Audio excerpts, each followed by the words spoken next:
하나님 말씀 열왕기하 7장 3절부터 8절까지, 열왕기하 7장 3절부터 8절까지 571페이지 구약성경입니다.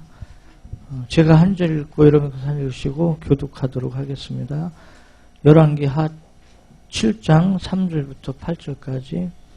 성문어귀에 나병 환자 4사람이 있더니 그 친구에게 서로 말하되 우리가 어찌하여 여기 앉아서 죽기를 기다리랴. 만일 우리가 성읍으로 가자고 말한다면 성읍에는 굶주림이 있으니 우리가 거기서 죽을 것이요 만일 우리가 여기서 머무르면 역시 우리가 죽을 것이라. 그런즉 우리가 가서 아람 군대에게 항복하자. 그들이 우리를 살려두면 살 것이요 우리를 죽이면 죽을 것이라 하고, 아람 진으로 가려 하여 해질 무렵에 일어나 아람 진영 끝에 이르러서 본즉 그곳에 한 사람도 없으니 이는 주께서 아람 군대로 병거 소리와 말소리와 큰 군대 소리를 듣게 하셨으므로 아람 사람이 서로 말하기를 이스라엘 왕이 우리를 치려하여 햇사람의 왕들과 애굽 왕들에게 갑을 주고 그들을 우리에게 오게 하였다 하고, 해질 무렵에 일어나서 도망하되 그 장막과 말과 나귀를 버리고 진영을 그대로 두고 목숨을 위하여 도망하였음이라. 그 나병 환자들이 진영 끝에 이르자 한 장막에 들어가서 먹고 마시고 거기서 은과 금과 의복을 가서 감추고 다시 와서 다른 장막에 들어가 거기서도 가지고 가서 감추니라. 아멘. 오늘은 성공을 위한 성품을 개발하자는 제목으로 같이 은혜를 받고자 합니다. 예. 저도 자주 말씀드렸지만 능력 있고 실력 있고 기술 있으면 성공하는 줄 알았어요. 목회도 능력만 있으면 목회가 잘 되고 성공하는 줄 알았어요. 근데 성경을 연구하면 연구할수록 또 깨달을수록 능력도 좋고 기술도 좋고 지식도 좋고 다 좋지만 더 중요한 것은 성품이구나 하는 걸 깨달아요. 아멘. 이 성품에는 인격과 관계가 되잖아요. 인격이 우리가 인생 성공하는데 굉장히 중요하다는 것을 알 수가 있습니다. 이 성품 너무 중요하거든요. 오늘 이 메시지는 여러분 잘 마음에 간직하시고 우리 자신을 자꾸 변화시켜 나가야 돼요. 발전시켜 나가야 됩니다. 세상에는 우연이라는 것은 없어요. 사람들은 팔자, 운명 이렇게 말하지만 그것은 어리석은 소리입니다. 사람들은 인연 또는 필연이라는 말을 쓰는데 성공도 역시 우연이 되는 성공은 없어요. 그만큼 준비하고 노력한 데 대한 결과인 줄 믿습니다. 오늘 본문에 문둥 나병 환자들이 소개되고 있잖아요. 이 사람들이 이제 어디 있어요? 성문어귀에 있는데 4절에 보니까 자기들이 성읍에 가도 먹을 것도 없고 여기 있어도 그냥 굶어 죽게 생겼고 먹을 것이 있는 곳은 어디요? 적군이 있는 아람 군대 진영이란 말이에요. 지금 이스라엘하고 아람하고 싸우고 있거든요. 근데 적군의 그 진영에는 먹을 건 있지만 가면 어떻게 돼요? 죽어요. 그런데 이 네 문둥이들이 결단을 잘하는 거예요. 어차피 죽을 거 이판사판 무슨 말인지 알겠죠? 이래도 죽고 저래도 죽는 거 한번 가보자. 그리고 가는 겁니다. 가는데요 하나님께서 기적을 일으켜요. 이 네 나병 환자들이 가고 있는데 하나님께서는 아람 군인들에게 어떻게 들리게 만들어요? 많은 병거 소리로, 많은 군대 병거 소리로, 또 이스라엘 왕이 이제 헷 왕과 애굽 왕에게 도움을 청해갖고 자기들을 치러 오는 소리로 들리는 거예요. 나병 환자 4명이 걸어가고 있는데 이렇게 들리도록 만드는 겁니다. 그래가지고 거기 있는 모든 걸 다 그냥 두고 목숨만 살기 위해서 다 도망가 버린 거예요. 수지 맞은 거지. 그렇죠? 그러니까 우리가요 하나님 의지하고 믿고 우리가 준비하다 보면 결단을 해야 될 기회가 와요. 아멘. 꼭 붙잡아야 될 기회가 온단 말이에요.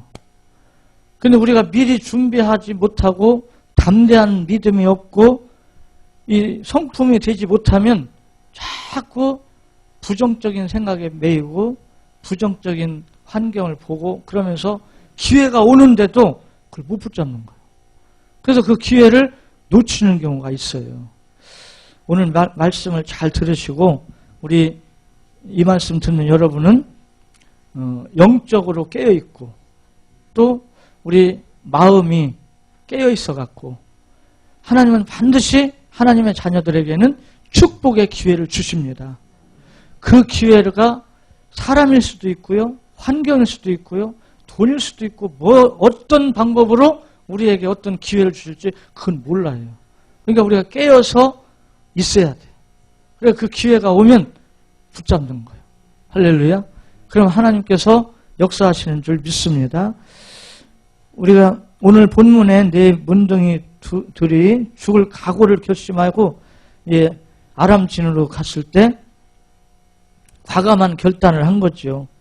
지금까지 살아온 자신의 삶에 얼마나 적극적으로 살아왔는지 우리는 생각해야 돼요. 이 네 나병 환자들은 이제 생명 걸은 겁니다. 오늘 우리도 때에 따라서는 어떤 일에 생명 걸어야 될 때가 있어요. 정말 온 신을 다해갖고 그 일에 전력해야 될 때가 있다고요. 그래야 문이 열리는 거예요. 할렐루야. 그러니까 사도 바울이 예수님 만나고 그걸 눈을 뜬 겁니다. 사도 바울이 예수님 만나고. 사도행전 20장 24절이 그 내용이에요. 같이 한번 읽어볼까요? 사도행전 20장 24절 잘 아는 말씀이지만 같이 읽습니다. 시작.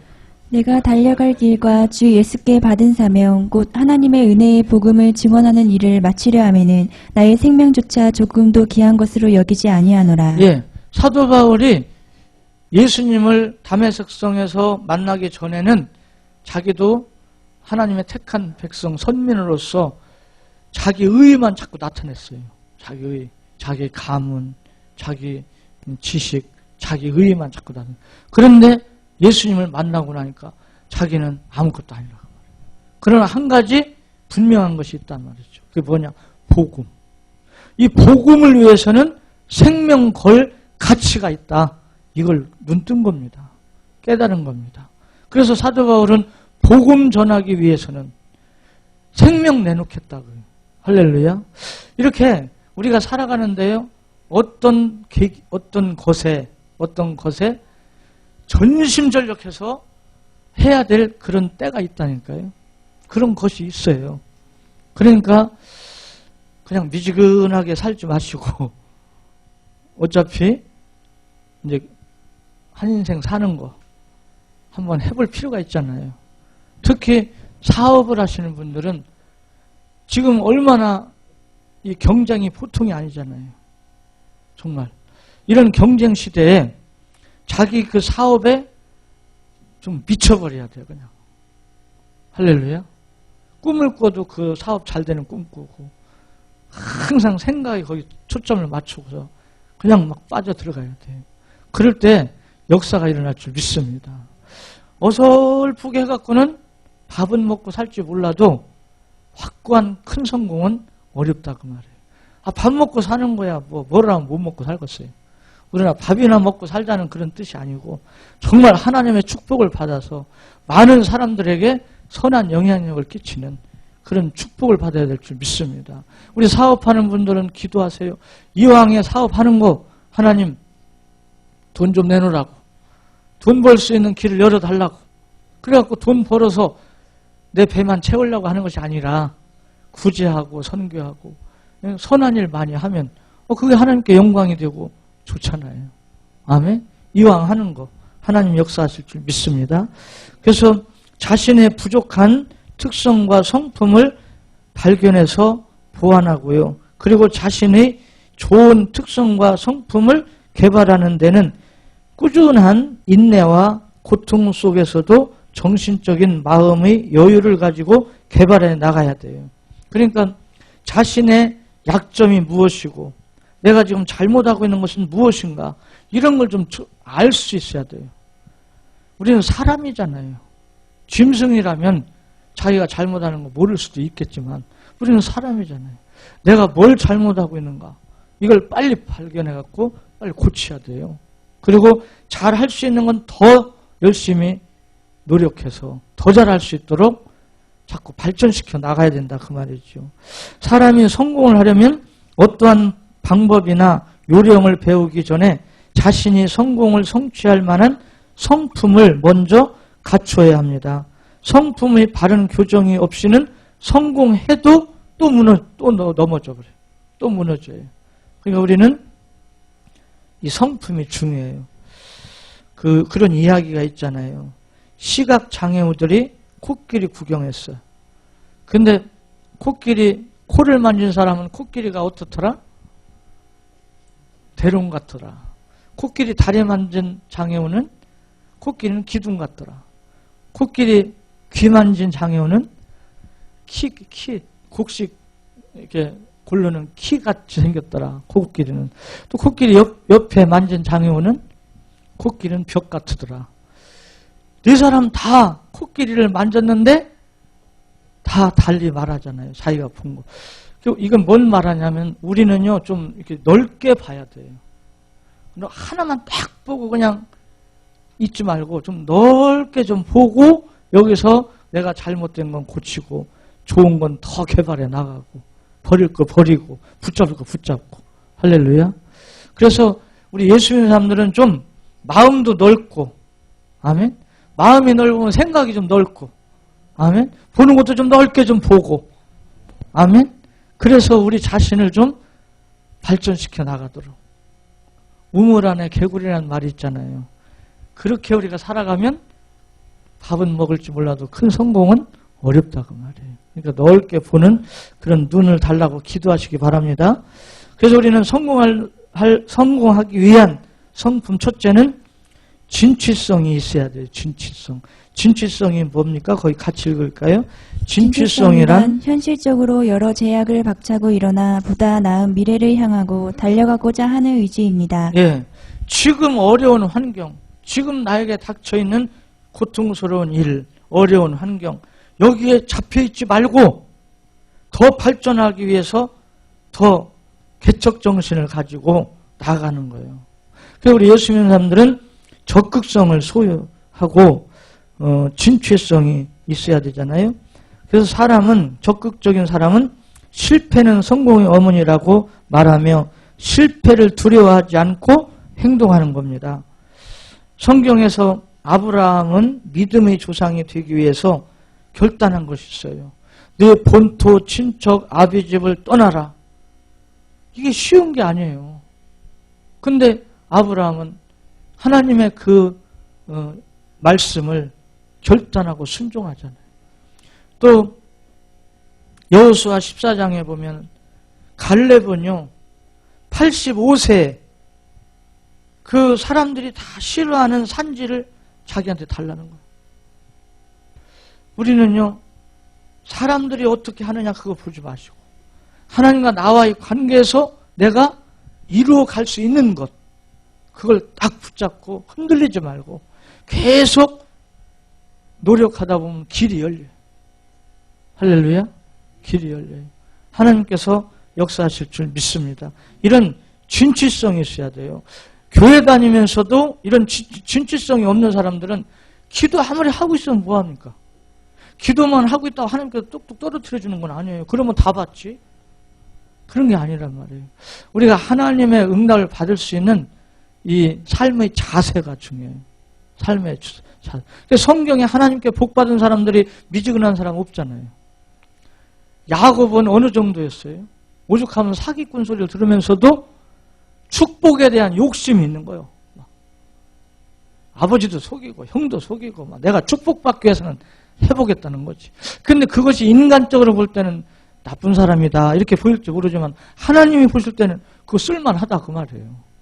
무슨 말인지 알겠어요? 저런 성품이 있어야 하나님의 일도 한다 그거죠.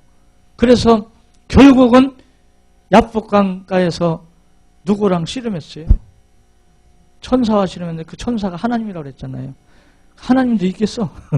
환도뼈가 부러져 가면서도 안 놔. 축복하지 않으면 안 논다고. 그냥 하나님 손들어요. 축복하시오. 오늘 우리도요, 그런 그 담대함, 인내, 또 그런 진취성, 이런 게 필요해요. 할렐루야. 그럴 때 역사가 일어날 줄 믿습니다. 둘째로 성취 지향성, 비슷한 내용인데요. 같이 읽어볼까요? 성취 지향성이란 비록 능력이 남보다 못하고 주어진 환경이나 여건이 어려워도 어려운 여건을 이기고 성공하겠다는 의욕과 믿음을 가지고 노력하는 성품입니다. 그래서 성취 지향성을 가진 사람은 하고자 하는 일에 자신감을 갖고 모험적인 도전을 두려워하지 않는단 말이에요. 어려운 일이 부딪혀도 그것을 피하려고 하지 않고요. 정면으로 도전하면서 그 어려움을 극복해 나가는 거예요. 엘리야는요, 이제 3년 6개월인가 비가 안 왔잖아요. 그때 하나님께 비 오기를 기도합니다. 열왕기상 18장에. 그래서 그 옆에서 심부름하는 사람에게 기도해놓고 하늘에 구름 떴냐? 안 떴습니다. 또 막 기도해놓고 하늘에 구름 떴냐? 안 떴습니다. 그렇게 몇 번이나요? 7번이나. 7번째 저기 손바닥만한 구름 떴습니다. 됐다. 이제 하나님께서 비를 내리신다. 막 장마 진다는 거예요. 아니 저 끄트머리 손바닥만한 구름 떴는데 장마 진대. 이건 뭘 의미하는 겁니까? 오늘 우리는요, 믿음의 눈을 가진 사람들은 성경을 근거해서 성공할 수 있는 그 손바닥만한 구름, 그걸 볼 줄 알아야 돼요. 할렐루야. 그걸 보고 우리는 믿음의 고백을 하는 거예요. 하나님이 해주신다. 하나님이 이루어주신다. 할 수 있다. 되어진다. 아멘. 그래서 확신을 가지고 기도하는 겁니다. 잠언 24장 16절에 보면 대저 의인은 7번 넘어질지라도 다시 일어나려니와 악인은 7전8기가 성경에 있더라고. 그 전에 오뚜기 인생 많이 들었잖아요. 오뚜기는 안 넘어져 있잖아. 아무리 넘어뜨려도 다시 일어나잖아요. 우리 인생이 오뚜기 같아야 된다. 그래서 우리 예수 믿는 사람들은 결국 희망을 놓지 않으면, 하나님 앞에서 믿음 갖고 노력하면 언젠가는 서게 돼 있어요. 언젠가는 이루어지게 돼 있는 줄 믿습니다. 우리나라의 큰 대형교회를 이룬 목사님들도 간증 듣다 보면요, 별의별 일을 다 겪었어요. 그 사람들. 죽을 고비도 몇 번 걷고 뭐 다 그런 어려운 고비들이 다 있었어요. 근데 만약에 그때 그냥 인생 포기해 버렸으면 끝나죠. 근데 포기하지 않고, 그 조용기 목사님도 그 여의도 순복음교회 교회 예배당 쳐놓고 빚이 엄청나게 많아요. 빚쟁이들이 맨날 쫓아다녀요. 그러니까 이분은 한 번은 죽고 싶어서 너무 괴로워갖고 죽어야겠다, 그런 생각을 가졌었다잖아요. 근데 그때 하나님의 음성이 들려오는 거예요. 이 교회가 누구 집이냐고요? 하나님의 집. 그럼 하나님께서 알아서 하실 건데 왜 네가 죽냐? 그런 하나님의 음성을 듣고 다시 또 용기를 내고, 만약에 그때 죽었어 봐요. 우리는 아무리 하나님 믿고 신앙으로 살아간다고 해도 고난이 있어요. 어려움이 닥칠 때가 있어요. 그때 그 고난, 어려움만 보지 마시고 하나님의 축복, 비록 엘리야는 손바닥만한 구름이지만 선포하는 거예요. 거기에 믿음을 가지고. 아멘. 우리에게 다 하나님께서 역사하실 줄 믿습니다. 그래서 시편 119편 71절을 외워두세요. 한번 읽어볼까요? 시편 119편 71절 말씀. 시편 119편 71절에 같이 읽습니다. 고난 당한 것이 내게 유익이라. 이로 말미암아 내가 주의 율례들을 배우게 되었나이다. 예, 다윗은 고난받은 것이 오히려 유익됐다. 그 고난을 통해서 하나님의 계획과 율례, 하나님 앞에서 내가 어떻게 해야 되는 걸 깨달았다. 할렐루야. 그러니까 여러분, 고난이 실패가 안 되는 것이 무조건 나쁜 것만은 아니에요. 그때 우리는 그 실패 안 되고 어려운 그 환경에 눌리지 말고 거기에 속지 말고 될 수 있는 것을 계속 찾아서 자꾸 노력하고 하다 보면 그 실패가, 그 어려움이, 그 고난이 나에게 더 좋은 교훈을 줘요. 무슨 말인지 이해가 되죠? 그러니까 우리 예수 믿는 사람들은 성취 지향성의 성품을 가지고 나는 내 인생에는 중단이 없다. 나는 천국 갈 때까지 하겠다. 할렐루야. 그런 믿음을 가지고 역사해야 될 줄 믿습니다. 그 다음에 셋째로 과학적 사고를 가져야 돼요. 창조와 발전의 논리는 사고와 행동의 일치를 언제나 요구하고 있다. 이 중요한 내용입니다. 우리가 창조적 진취성을 가지고 성취 지향성의 그 믿음을 갖고 있다고 해도 거기에 이제 과학적 사고가 뒷받침되는 것이 중요한 겁니다. 우리가 진취성 갖고 성취적 지향성 있는 믿음을 가졌다고 무조건 막 소리 지르고 무조건 막 한다고 그런 뜻이 아니에요. 이거 잘 이해를 해야 돼요. 그래서 우리는 이 과학적 사고는 굉장히 우리에게 중요한 건데요. 생각 없는 행동은 맹목적이 되며 행동으로 옮겨지지 않는 사고는 무의미한 공리공론, 불가하다고 말해요. 공상. 여러분, 행동을 안 하면서 생각만 갖고 교화집을 쳤다, 부셨다, 이랬다 생각하고 있단 말이에요. 행동은 안 하면서, 실천은 안 하면서. 그걸 보고 뭐라고 해요? 공상이라고 하잖아요. 이 공상은 무서운 병입니다. 공상에 잡히지 마세요. 왜 공상을 자꾸 하다 보면 체계적인 있는 이론이 안 들어와. 체계적인 이론이 받아들여지질 않아요. 그 공상에 잡혀갖고. 그러니까 되게 이제 노숙자들 중에 또 게으르고 나태한 사람들, 이런 사람들이 공상은 잘합니다.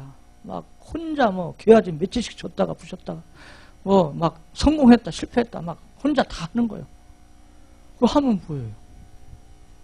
그래 놓고는 착각 속에 사는 거예요, 자기가. 그건 안 된단 말이에요. 우리는 현실, 실제적인 것을 놓치면 안 돼요. 할렐루야. 그래서 교회 다니는 사람들 중에 그런 사람들이 많아요. 막연하게 하나님이 해주시겠지. 하나님 해주시겠지. 그건 안 되는 거예요. 그건 잘못된 겁니다. 그래서 기도원 같은 데 가서 기도 생활하고 뭐 왔다 갔다 하면서 실제 자기가 실제적인 생활의 계획은 제대로 못 세우고 과학적 사고가 없이 막연한 공상만 하면서 기도만 하고 왔다 갔다 여기저기 다닌다. 그러면서 하나님이 해주시겠지. 나이 30대, 40대, 50대, 60대도 안 되네. 그러니까 나중에는 뭐래요? 하나님이 내 기도는 안 들어주시는가 보다. 그게 아니에요. 하나님과 맞들 안해서 그래요. 무슨 말인지 알겠어요? 하나님과 맞추면 반드시 응답받게 돼 있어요. 믿으시기 바랍니다. 그러기 위해서는 성경을 잘 봐야 돼요. 성경은 막연한 공상 갖고 있으라는 말이 하나도 없어요. 하나님과 실제적인 관계를 맺으라고 말해요. 실제적인. 그래서 창조적 발전을 실현시키려면 과학적이며 합리적인 사고를 가져야 된다 그 말입니다. 과학적 사고란 감정보다 이성을 존중해야 한단 말이에요. 원리 원칙에 입각하여 분석적이고 체계적인 구상이 서야 된다고 말이에요. 과학적 사고를 가진 사람은 감정이나 운명론이나 미신적인 것에 매이지 않는단 말이에요. 과학적 사고는 전문성을 존중해요. 저는 목회하면서 얼마나 많은 기독교인들이 비과학적인 막연한 공상적인 생각에 잡혀갔고요. 교회를 다니고 있는지 몰라요. 그러면서 감정 따라 행동합니다. 감정 따라. 기분 좀 좋으면 뭐 잘할 것 같지만 하다가 자기 기분 좀 나쁘면 그냥 안 해버리고 기분 좋으면 그냥 혼자 믿음 다 준 것 같다가 좀 기분 나쁘면 안 해버리고 이 감정 따라 움직여. 하나님은 싫어하셔요. 우리는 냉정하게 이성적 사고를 가지고 하나님과의 관계를 맺어가야 될 줄 믿습니다. 특히 신앙인은 하나님의 사람으로 하나님 말씀을 근거로 하여 더욱 성실과 노력이 필요한 과학적인 사람이 돼야 된다고 말해요. 감정적인 사람이 되면 인생 실패한다니까요. 잠언 24장 30절 34절 한번 읽어볼까요? 잠언 24장 30절 34절 같이 읽습니다. 시작. 내가 게으른 자의 발과 지혜 없는 자의 포도원을 지나며 본즉 가시덤불이 그 전부에 퍼졌으며 그 지면이 거친 풀로 덮였고 돌담이 무너져 있기로 내가 보고 생각이 깊었고 내가 보고 훈계를 받았노라. 내가 좀 더 자자 좀 더 졸자 손을 모으고 좀 더 누워있자 하니 내 빈궁이 강도같이 오며 내 궁핍 왜 가난하게 되고 왜 실패하냐고 말이에요.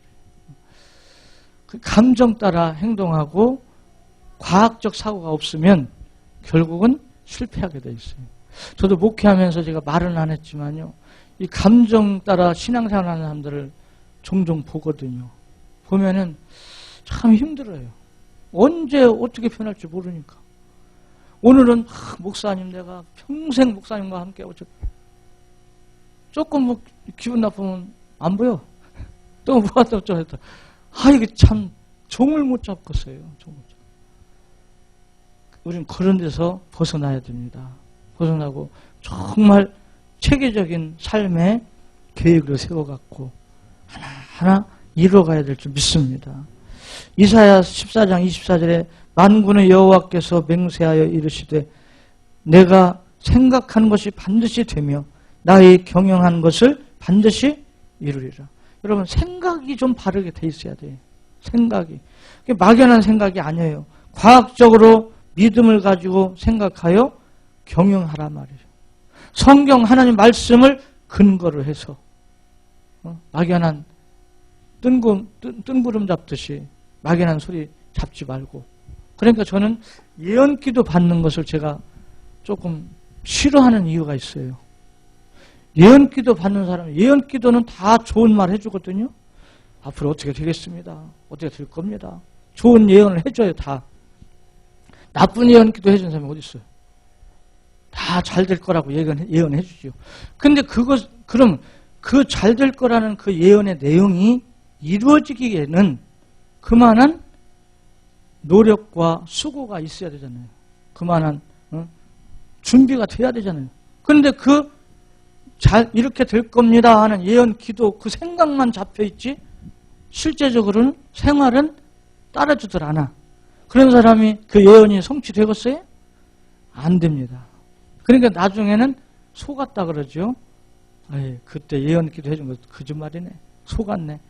서로가 거짓말쟁이 되는 거예요. 서로가. 그러지 말고 이 성경 66권 하나님의 말씀이 예언입니다. 이 하나님의 말씀을 근거해서 과학적 사고로 체계적으로 계획을 세워서 노력하는 거예요. 꾸준히.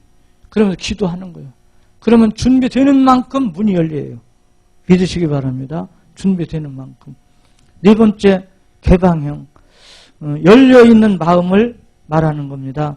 요한계시록 3장 20절에 보면 예수님께서 문을 두드리셔요. 네가 마음 문을 열으라는 거죠. 마음 문을 열면 내가 들어가서 너와 함께 더불어 먹고 마시고 같이 살자 그 말입니다. 얼마나 감사해요. 우리가 마음 문만 열으면 예수님 나와 함께 동행하시는 거예요. 한번 해보세요. 주님은 나와 함께 하신다. 믿으세요. 아멘. 그래 얼마나 감사해요. 그래서 창조적 발전에는 다양한 의견의 인정과 자유로운 비판 정신이 필수적 요건이 된다고 말이죠. 비판도 감정적인 비판, 비과학적인 비판, 불신앙적인 비판 이런 건 하지 말아야 돼요. 비판이 무조건 나쁜 건 아니에요. 비판이 무조건 잘못됐다는 것도 아니에요. 그런데 우리 한국 교회 안에서는 감정적 비판이 많아요. 나한테 좀 기분 나쁘게 하면 저 사람의 나한테 기분 나쁘게 하는 그 사람에 대해서 막 비판. 근데 그 비판 내용이 과학적이지도 않아요. 틀린 거예요. 다. 그런 비판을 막. 그래서 교회를 무너뜨립니다. 성도 간에 이간질 해놓습니다. 그래서 목회자를 불신하게 만듭니다. 막 서로 관계.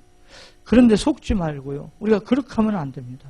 우리는 비판이라는 말이 나쁜 의미로 말하는 것이 아니라 내 생활을 냉정하게 점검해 보라고 말해요. 내가 뭘 잘못하고 있는가, 뭘 잘하고 있는가, 이런 것을 냉정하게. 그래서 잘못하고 있는 건 빨리 고치면 되고요. 잘하고 있는 건 더 잘하기 위해서 노력하면 되는 것이고. 할렐루야. 그래서 일본 사람하고 한국 사람들의 차이점이 여러 가지가 있는데 그 중에 가장 일본인과 한국인의 차이라는 책을 쓴 대학 교수가 쓴 책의 내용에 보면 이걸 많이 지적해놨어요. 일본 사람들은 자기 자신에 대해서는 냉정하다는 거예요. 그리고 다른 사람에 대해서는 관용한대요. 다른 사람이 잘못했을 때는 그럴 수 있지, 사람이니까 이렇게 관용한다. 그러나 자기가 뭘 잘못했을 때는 철저히 그걸 회개하고 반성하고 고치려고 노력을 한다는 거예요. 근데 우리 한국 사람들은요, 자기 자신의 잘못은 관용해요. 나도 사람이니까 그럴 수 있지 뭐. 나도 목사지만 사람이잖아. 자꾸 관용해. 근데 그러지 말라는 거죠. 내 자신에 대해서. 그러나 다른 사람이 잘못하고 다른 사람에 대해서는 좀 이해하고 품어주라 그 말이죠. 무슨 말인지 이해되시죠? 그러면서 우리가 관계를 맺어야 될 줄 믿습니다. 그래서 저도 그래요. 여러분이 저를 비판하고 판단하고 하는 거 물론 그럴 수 있죠.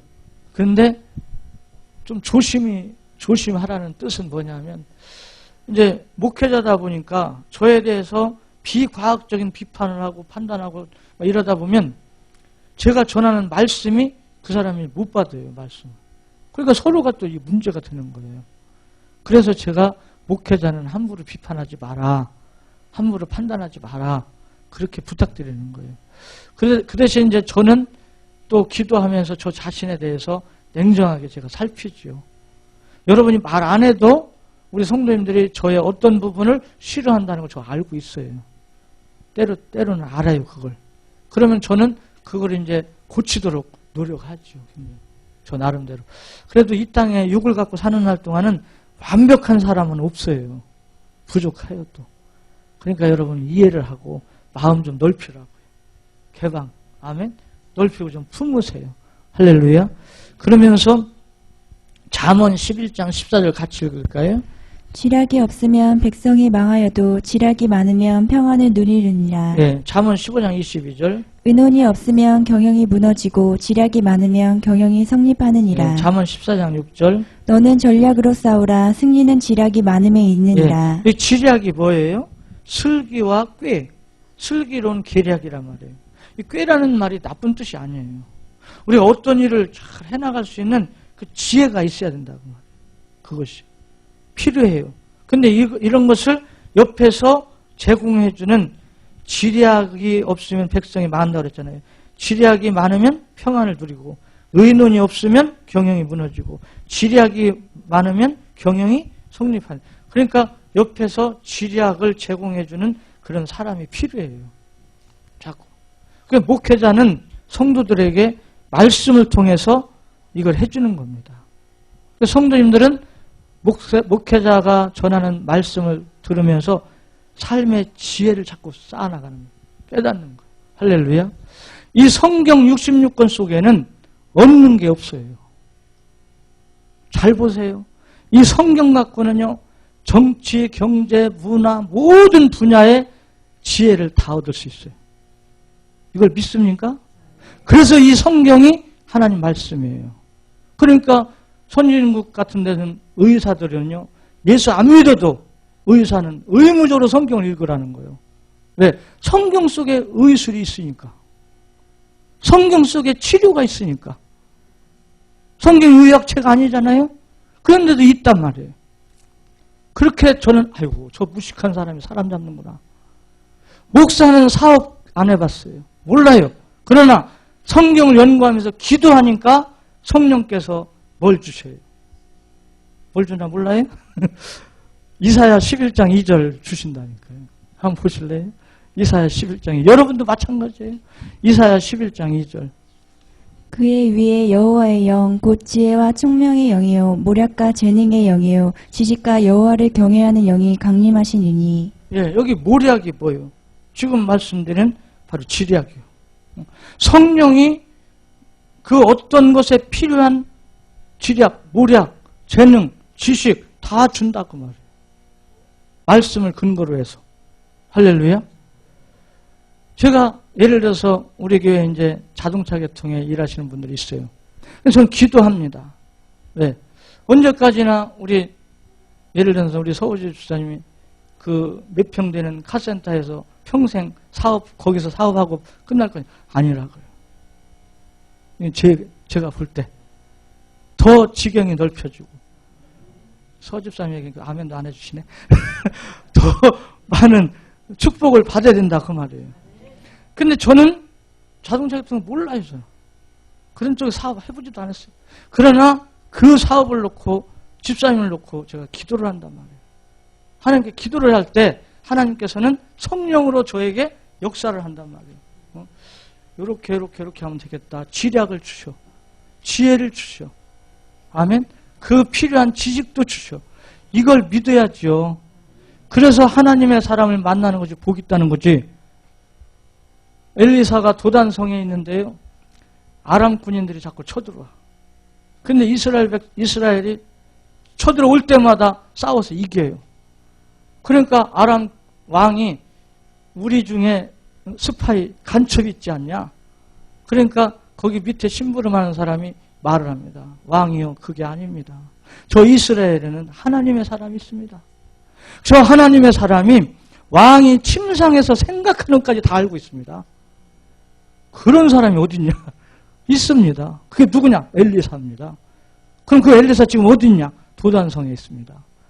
군인들한테 시켜서 잡아와라. 잡으러 왔잖아요. 잡으러 왔는데 하나님께서 천사를 보내갖고 딱 하나님의 사람을 지키고 있는 거예요. 가까이 와서 눈 다 멀게 해가지고 데리고 가서 실컷 먹여서 그냥 보내자. 얼마나 멋있어요. 여러분, 하나님의 사람은 뭘 실제적으로 자기가 해봐서가 아니고 하나님의 영으로, 하나님의 능력으로 지혜를 얻는다 그 말이에요. 그래서 집사님, 그 사업은 이렇게 하면 또 어떨까요? 이렇게도 얘기를 해줄 수 있는 거란 말이에요. 무슨 말인지 이해가 되지요? 그래서 우리는 이 마음을 좀 열고, 받아들일 말은 좀 받아들이고, 아멘? 고집 피우지 말고, 받아들일 말은 받아들이고, 버릴 건 버리고, 우리 삶의 방향을 잡아나가야 될 줄 믿습니다. 신자는 하나님의 사람의 말을 들을 줄 알아야 돼요. 마지막 5번째는 버려야 될 성품이 있습니다. 운명론, 이건 버려야 돼요. 같이 한번 읽어볼까요? 사람들은 운명을 말하며 팔자수관이라고 말했습니다. 이것은 숙명론으로서 체념적인 사고가 생겨나며 이 운명론에 빠지면 아무것도 할 수 없는 사람이 됩니다. 예, 뭐 팔자가 그런 걸 어떻게 해? 되게 노숙자들이 그런 소리 많이 하잖아요. 내 팔자인 걸 어떡합니까? 이렇게. 아니에요. 자기가 그런 데 빠져 들어간 거지. 우리는 이걸 운명론 버리고, 그 다음에 현실, 안주적인 사고. 같이 읽을까요? 사해 바다는 죽음의 바다입니다. 물이 나가는 곳이 없어 물이 흐르지 않기 때문에 고기도 식물도 살 수 없는 죽음의 바다가 되었습니다. 주어진 현재 여건에 만족해하며 현실에 안주하는 사람은 더 이상 발전보다 오히려 현재보다 어려운 태보를 하게 됩니다. 예, 우리 예수 믿는 사람들은요, 현실에 안주하지 말고 끊임없이 자꾸 발전하기 위해서 연구하고 노력을 하란 말이죠. 그러면 하나님께서 역사해 주실 줄 믿습니다. 3번째, 형식주의는 버려야 합니다. 같이 읽을까요? 속담에 빛 좋은 게살구라는 말이 있습니다. 겉만 번지르하고 알맹이가 없는 것을 두고 하는 말입니다. 내용보다 형식, 실속보다는 거칠이를 중요시하는 것입니다. 네, 우리는 실속이 있어야 돼요. 스바냐 3장 16절에 보면 그날에 사람이 예루살렘에 이르기를 두려워하지 말라. 시온아 내 손을 늘어뜨리지 말라. 이 말이에요. 게으르지 말고 내 손을 늘어뜨리지 마라. 현재 환경에 딱 잡히지 말고 형식주의에 또 현실 안주주의에 빠지지 마라 그 말이에요. 우리는 끊임없이 하나님의 축복을 바라보고 기도하고 준비하고 노력하면 반드시 그 축복을 바뀌어질 줄 믿습니다. 성공하는 사람은 지략을 제공해주는 사람이 있고, 목회자는 성령과 말씀을 통해 지혜를 받아 지략을 성도들에게 알려주고요. 목회자를 신뢰할 때 형통의 복을 누립니다. 이 성공 메시지는 제가 준비해서 여러분에게 지금 지략을 제공해주고 있는 거예요. 할렐루야. 제가 여러분 1대1로 개인적으로는 말 안 해도 이 예배를 통해서, 메시지를 통해서 우리 동신교회 모든 성도님들에게 이 지략을 제공해주고 있는 거예요. 성공 메시지를 제가 50가를 준비하려고 그래요. 그 50가만 딱 터득하면 성공 다 할 수 있게 될 줄 믿습니다. 저도 막 흥분이 되는 거예요. 저도 성공할 거니까. 할렐루야. 하나님께서 역사하실 줄 믿습니다. 그래서 저와 여러분은 서로 복의 관계를 만들어 가야 돼요. 신뢰 속에서. 또 저하고 여러분뿐 아니라 우리 모든 성도님들 다 같이 함께. 할렐루야. 이런 역사가 우리 동신교회에서 분명하게 일어날 줄 믿습니다. 기도드리겠습니다.